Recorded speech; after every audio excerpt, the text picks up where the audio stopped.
दक्षिण भारताच्या गावामध्ये रमा आणि तिचा नवरा चिनप्पा राहत असत. दोघंही गावाच्या शेतामध्ये मजदुरी करून आपलं घर चालवत असत. रमा आणि चिनप्पाला एक मुलगा आणि एक मुलगी होती. त्या दोघांना आपल्या मुलांना शिकवून खूप मोठं करायचं होतं. पण अचानक चिनप्पाची तब्येत खराब राहू लागली. तो खूपच आजारी पडला. आता रमाला शेतामध्ये मजदुरी सुद्धा करावी लागत होती आणि स्वतःच्या मुलांचंही पालन पोषण करावं लागत होतं आणि आपल्या नवऱ्याचीही काळजी घ्यावी लागत होती. त्याची अवस्था खूपच वाईट झाली होती. एक दिवस चिनप्पाला बघायला त्याचा भाऊ मोहन आला. भावा, तुझी तब्येत तर खूप खालावली आहे. तू डॉक्टरांना दाखवलंस की नाही? दाखवलं भाऊजी, पण काहीच फरक नाही पडत आहे. मी मंदिरात तुझ्यासाठी प्रार्थना करीन. तू लवकरच ठीक होशील. ठीक आहे माझ्या भावा. वहिनी, आता तुमच्यावरच घर सांभाळण्याचा भार आला आहे, हो ना? हो, पण आता घर तर चालवावंच लागेल ना. वहिनी, मी एक इडलीचं दुकान सुरू करतोय. काय तुम्हाला तिथे इडली बनवायला आवडेल? ज्यामुळे तुम्हाला सुद्धा अधिकचे पैसे मिळतील आणि तुमची आर्थिक परिस्थिती सुद्धा सुधारेल. मला जो काही फायदा होईल तो आपण दोघं मिळून वाटून घेऊया. हो, ठीक आहे भाऊजी. आणि दुसऱ्या दिवसापासून रमा मोहनच्या दुकानामध्ये इडल्या बनवू लागली. गावातल्या लोकांना रमाने बनवलेल्या इडल्या खूपच आवडू लागल्या. बघता बघता रमाने बनवलेल्या इडल्या प्रसिद्ध झाल्या. दुकानामध्ये रोज लोकांची गर्दी वाढू लागली. दोघंही रमा आणि मोहन आनंदी होते, कारण दोघांचाही नफा वाढत होता.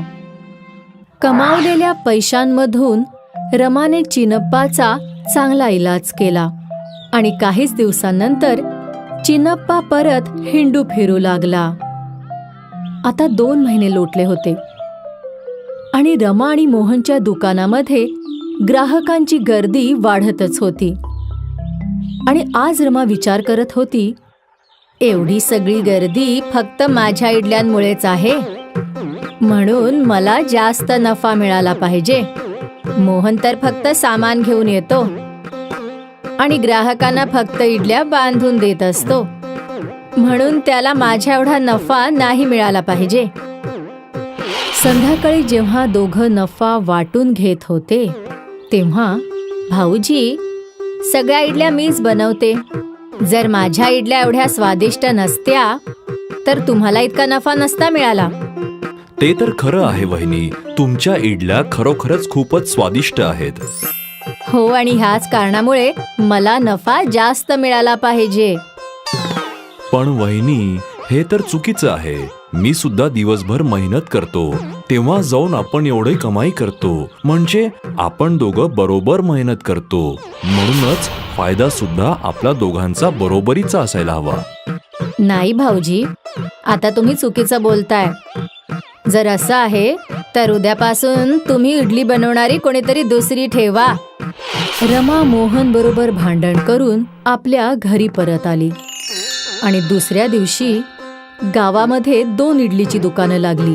एक रमाचं, जिथे ती स्वतःच इडल्या बनवत असे आणि विकत असे, आणि एक मोहनचं, जिथे एक दुसरी बाई इडल्या बनवत होती.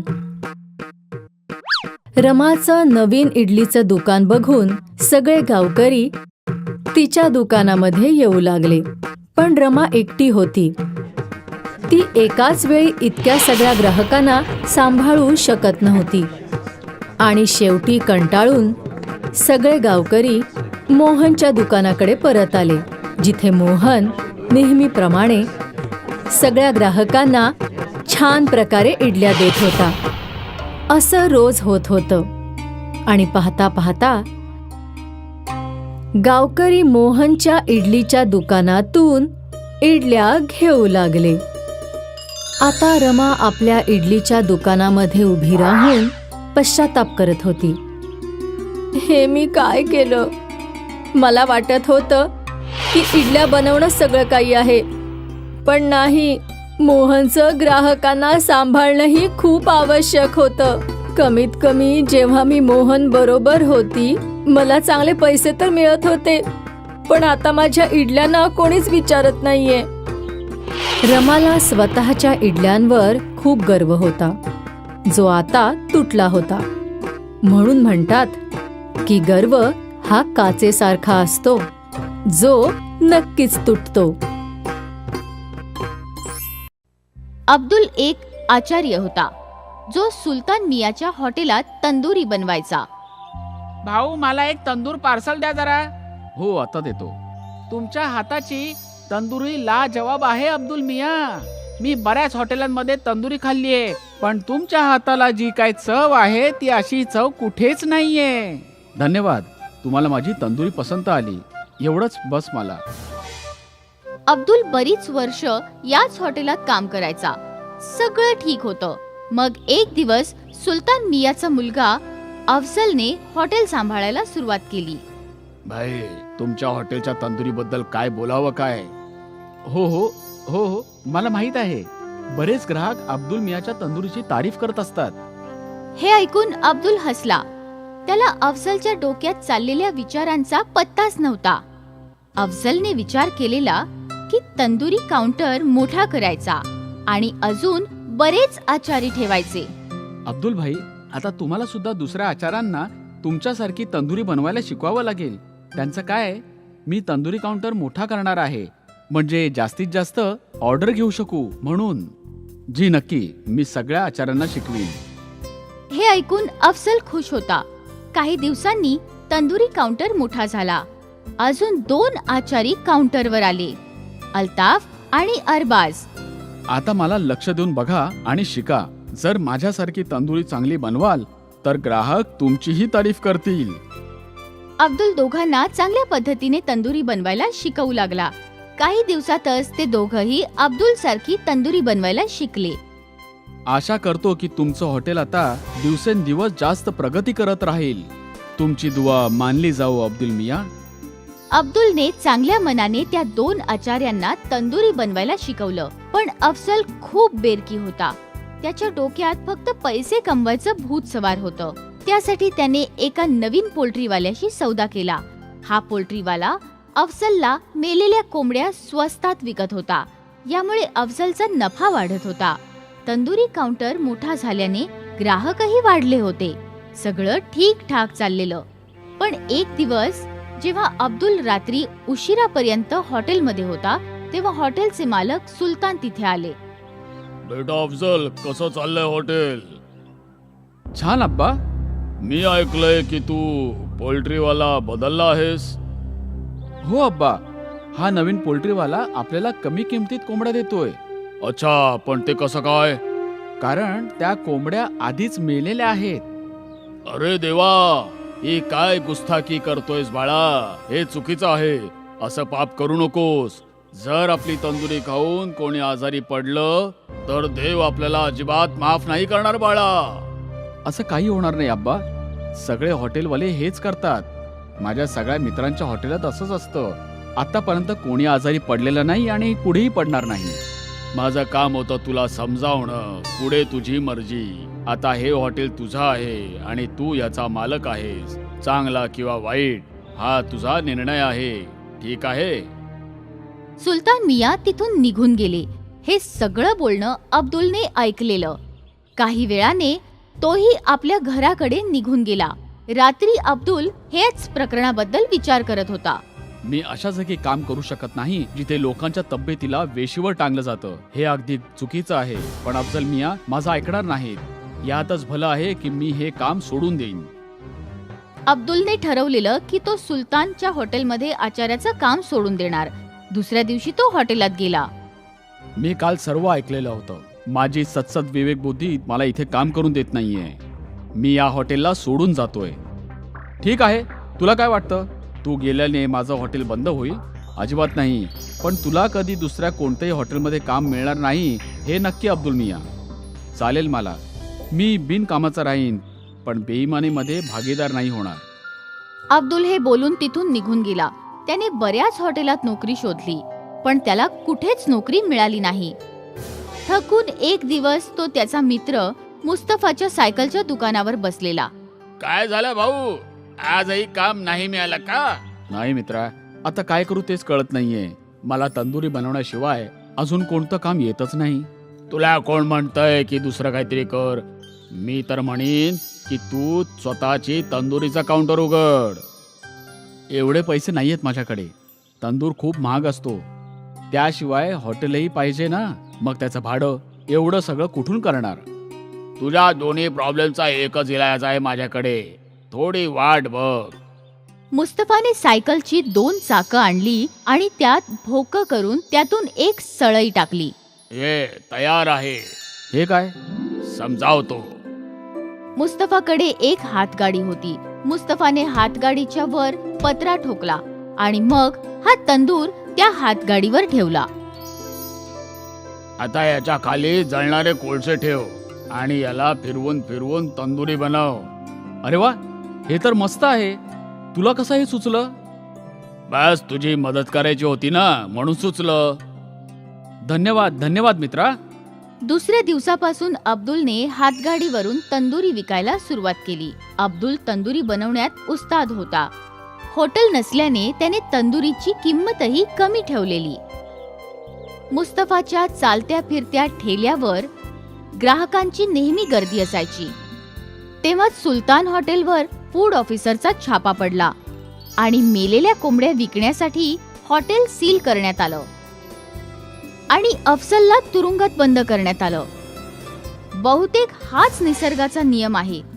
चांगल्याशी चांगलं घडतं आणि वाईटाशी वाईट घडतं. म्हणून म्हणतात, भलं करेल त्याचं भलं होईल. अब्दुल एक आचार्य होता जो सुलतान मियाच्या हॉटेलात तंदुरी बनवायचा. भाऊ, मला एक तंदूर पार्सल द्या जरा. हो, आता देतो. तुमच्या हाताची तंदुरी लाजवाब आहे अब्दुल मिया. मी बऱ्याच हॉटेलांमध्ये तंदुरी खाल्लीये, पण तुमच्या हाताला जी काय चव आहे ती अशी चव कुठेच नाहीये. धन्यवाद. तुम्हाला माझी तंदुरी पसंत आली, एवढंच बस मला. अब्दुल बरीच वर्ष याच हॉटेलात काम करायचा. सगळं ठीक होतं. मग एक दिवस सुलतान मियाचा मुलगा अफजलने हॉटेल सांभाळायला सुरुवात केली. भाई, तुमच्या हॉटेलच्या तंदुरीबद्दल काय बोलावं काय? हो हो हो हो, मला माहित आहे. बरेच ग्राहक अब्दुल मियाच्या तंदुरीची तारीफ करत असतात. हे ऐकून अब्दुल हसला. त्याला अफजलच्या डोक्यात चाललेल्या विचारांचा पत्ताच नव्हता. अफजलने विचार केलेला की तंदुरी काउंटर मोठा करायचा आणि अजून बरेच आचारी ठेवायचे. अब्दुल भाई, आता तुम्हाला सुद्धा दुसऱ्या आचारांना तुमच्यासारखी तंदुरी बनवायला शिकवावं लागेल. त्यांचं काय, मी तंदुरी काउंटर मोठा करणार आहे, म्हणजे जास्तीत जास्त ऑर्डर घेऊ शकू म्हणून. जी नक्की, मी सगळ्या आचार्यांना शिकवीन. हे ऐकून अफजल खुश होता. काही दिवसांनी तंदुरी काउंटर मोठा झाला. अजून 2 आचारी काउंटरवर आले, अल्ताफ आणि अरबाज. आता मला लक्ष देऊन बघा आणि शिका. जर माझ्यासारखी तंदुरी चांगली बनवाल तर ग्राहक तुमचीही तारीफ करतील. अब्दुल दोघांना चांगल्या पद्धतीने तंदुरी बनवायला शिकवू लागला. काही दिवसातच ते दोघंही अब्दुल सारखी तंदुरी बनवायला शिकले. आशा करतो की तुमचं हॉटेल आता दिवसेंदिवस जास्त प्रगती करत राहील. तुमची दुआ मानली जाऊ अब्दुल मिया. अब्दुलने चांगल्या मनाने त्या 2 आचार्यांना तंदुरी बनवायला शिकवलं. पण अफजल खूप बेरकी होता. त्याच्या डोक्यात फक्त पैसे कमवायचं भूत सवार होतं. त्यासाठी त्याने एका नवीन पोल्ट्रीवाल्याशी सौदा केला. हा पोल्ट्रीवाला अफजलला मेलेल्या कोंबड्या स्वस्तात विकत होता. यामुळे अफजलचा नफा वाढत होता. तंदुरी काउंटर मोठा झाल्याने ग्राहकही वाढले होते. सगळं ठीक ठाक चाललेलं. पण एक दिवस जेव्हा अब्दुल रात्री उशिरापर्यंत हॉटेलमध्ये होता, तेव्हा हॉटेलचे मालक सुलतान तिथे आले. बेटा अफजल, कसं चाललंय हॉटेल? छान अब्बा. मी ऐकलंय की तू पोल्ट्रीवाला बदलला आहेस. हो अब्बा, हा नवीन पोल्ट्रीवाला आपल्याला कमी किमतीत कोंबड्या देतोय. अच्छा, पण ते कसं काय? कारण त्या कोंबड्या आधीच मेलेल्या आहेत. अरे देवा, ही काय गुस्ताखी करतोयस बाळा? हे चुकीचं आहे. असं पाप करू नकोस. जर आपली तंदुरी खाऊन कोणी आजारी पडलं तर देव आपल्याला अजिबात माफ नाही करणार बाळा. असं काही होणार नाही अब्बा. सगळे हॉटेलवाले हेच करतात. माझ्या सगळ्या मित्रांच्या हॉटेलात असंच असतं. आतापर्यंत कोणी आजारी पडलेलं नाही आणि पुढेही पडणार नाही. माझं काम होतं तुला समजावणं. पुढे तुझी मर्जी. आता हे हॉटेल तुझं आहे आणि तू याचा मालक आहेस. चांगला किंवा वाईट हा तुझा निर्णय आहे. ठीक आहे? सुलतान मिया तिथून निघून गेले. हे सगळं बोलणं अब्दुलने ऐकलेलं. काही वेळाने तोही आपल्या घराकडे निघून गेला. रात्री अब्दुल हेच प्रकरणाबद्दल विचार करत होता. मी अशा जागी काम करू शकत नाही जिथे लोकांच्या तब्येतीला वेशीवर टांगलं जातं. हे अगदी चुकीचं आहे. पण अफजल मिया माझं ऐकणार नाहीत. यातच भलं आहे की मी हे काम सोडून देईन. अब्दुलने ठरवलेलं की तो सुलतानच्या हॉटेलमध्ये आचार्याचं काम सोडून देणार. दुसऱ्या दिवशी तो हॉटेलात गेला. मी काल सर्व ऐकलेलं होतं. माझी सत्सद विवेक बुद्धी मला इथे काम करून देत नाहीये. मी या हॉटेलला सोडून जातोय. ठीक आहे, तुला काय वाटतं? तू गेल्याने माझं हॉटेल बंद होईल? अजिबात नाही. पण तुला कधी दुसऱ्या कोणत्याही हॉटेलमध्ये काम मिळणार नाही हे नक्की अब्दुल मिया. चालेल मला. मी बिनकामाचा राहीन पण बेईमानीमध्ये भागीदार नाही होणार. अब्दुल हे बोलून तिथून निघून गेला. त्याने बऱ्याच हॉटेलात नोकरी शोधली पण त्याला कुठेच नोकरी मिळाली नाही. थकून एक दिवस तो त्याचा मित्र मुस्तफाच्या सायकलच्या दुकानावर बसलेला. काय झालं भाऊ? आजही काम नाही मिळालं का? नाही मित्रा, आता काय करू तेच कळत नाहीये. मला तंदुरी बनवण्याशिवाय अजून कोणतं काम येतच नाही. तुला कोण म्हणतंय की दुसरं काहीतरी कर? मी तर म्हणीन की तू स्वतःची तंदुरीचा काउंटर उघड. एवढे पैसे नाहीयेत माझ्याकडे. तंदूर खूप महाग असतो. त्याशिवाय हॉटेलही पाहिजे ना. मग त्याचं भाडं एवढं सगळं कुठून करणार? तुझ्या दोन्ही प्रॉब्लेमचा एकच इलाज आहे माझ्याकडे. थोडी वाट बघ.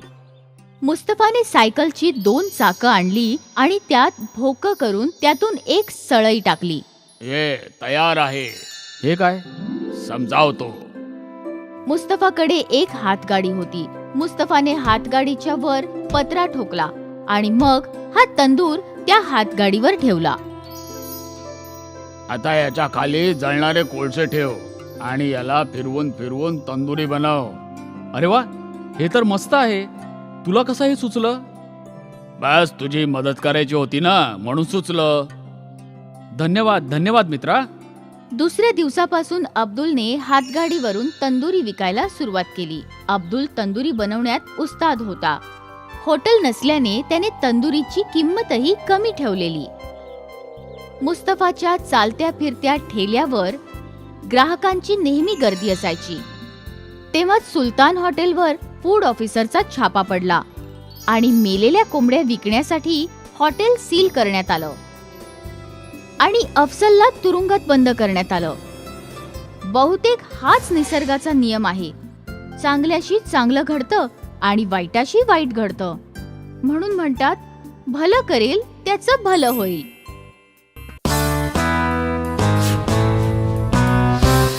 अम्मा नावाची एक प्रसिद्ध डोसेवाली होती. अम्माचं दुकान गावाच्या मधोमध होतं. सूर्याच्या पहिल्या किरणासोबतच अम्मा आपले दुकान उघडत असे आणि गिरायकाची तिथे नेहमी गर्दी असायची. अम्मा, तुझ्यासारखा डोसा कुठेच मिळत नाही अम्मा. न जाणे कसा इतका स्वादिष्ट डोसा तुम्ही बनवता आहात. आपल्या गिरायकाकडून आपल्या डोस्यांची स्तुती ऐकून नागम्मा खूपच खुश व्हायची.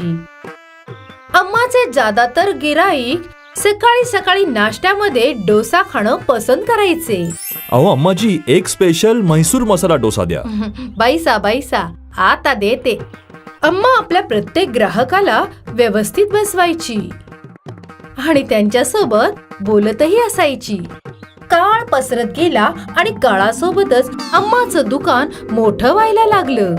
आता अम्माने आपल्या मदतीसाठी अजून 2 बायकांना कामावर ठेवलं होतं. आता अम्मा गल्ल्यावर बसून फक्त पैसे घ्यायची आणि गिरायकांसोबत बोलायची. अम्माच्या मदतीमधली एक बाई वीणा होती. वीणाची नजर नेहमी अम्माच्या पैशांवर असायची. इकडे आपण दोघी नेहमी काम करत असतो आणि तिकडे अम्माला बघ, फक्त पैसे गोळा करत असते. आणि आपल्याला काय मिळतं? आपल्याला आपला पगार मिळतो. तो काय आपल्याला पुरेसा आहे का? तिकडे बघ, अम्माकडे किती सारे पैसे आहेत. ती त्यांची मिळकत आहे आणि त्यांनी कित्येक वर्षापासून एवढी मेहनत जी केली आहे, तेव्हा कुठे जाऊन हे दुकान एवढं मोठं झालं आहे.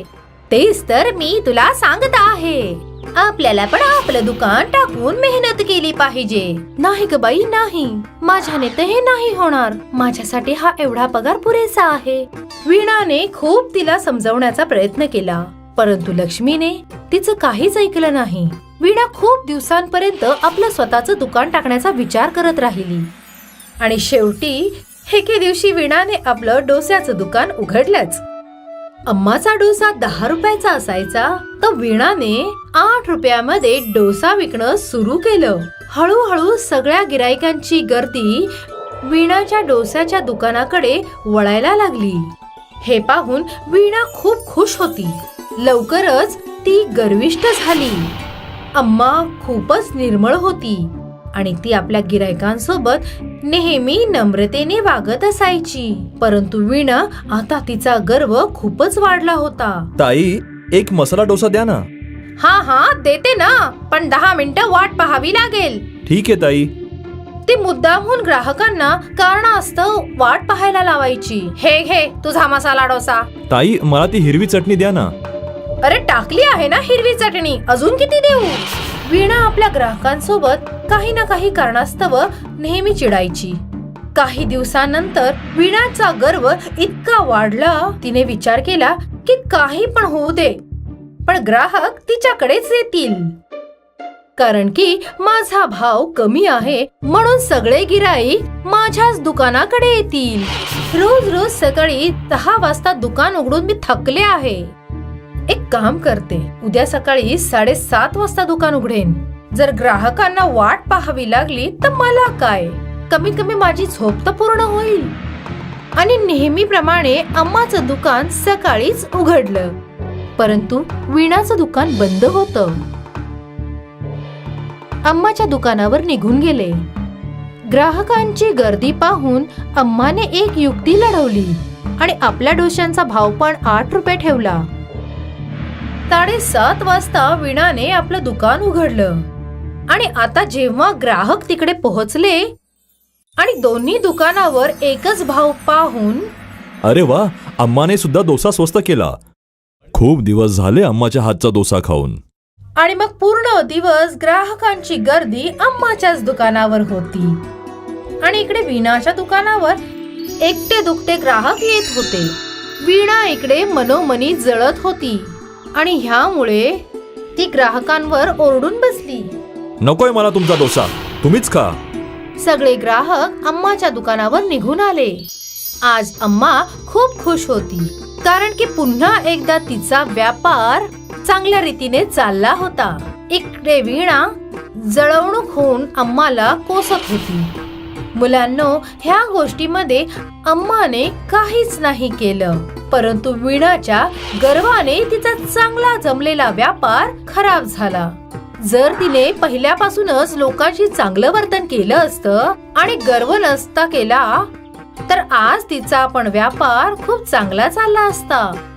ह्यासाठीच तर म्हणतात, गर्व माणसाला घेऊन बुडतो.